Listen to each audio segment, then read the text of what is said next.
ચાલો સોમનાથ મંદિરના ઇતિહાસ પર એક ટૂંકી નજર કરીએ. ગુજરાતના દરિયા કિનારે આવેલું ભગવાન શિવનું પ્રથમ જ્યોતિર્લિંગ સોમનાથ મંદિર એ માત્ર એક પૂજાનું સ્થળ નથી.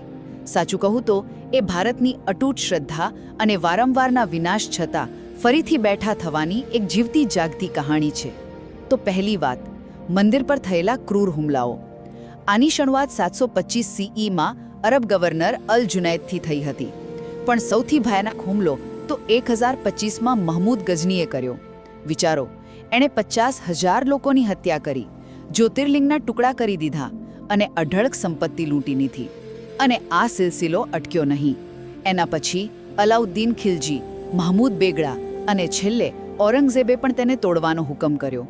પણ અહીં આવે છે બીજી અને સૌથી અગત્યની વાત. દરેક વિનાશ પછી લોકોની અતૂટ શ્રદ્ધાથી એનું પુનર્નિર્માણ થયું. ગુર્જર પ્રતિહાર રાજા નાગભટ્ટ બીજાથી લઈને મરાઠા રાણી અહિલ્યાબાઈ હોલકર સુધી બધાએ તેને ફરીથી ભવ્ય બનાવવામાં મદદ કરી. આ અતૂટ શ્રદ્ધા જ તો સોમનાથની અસલી તાકાત છે.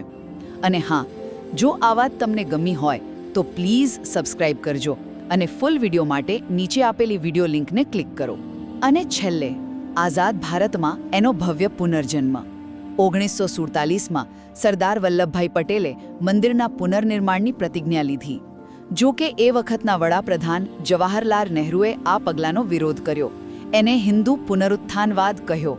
તેમ છતાં ભારતના પહેલા રાષ્ટ્રપતિ ડૉક્ટર રાજેન્દ્ર પ્રસાદે 1951માં જ્યોતિર્લિંગની પ્રાણ પ્રતિષ્ઠા કરી અને કહ્યું કે સર્જનની શક્તિ હંમેશા વિનાશ કરતાં શ્રેષ્ઠ હોય છે.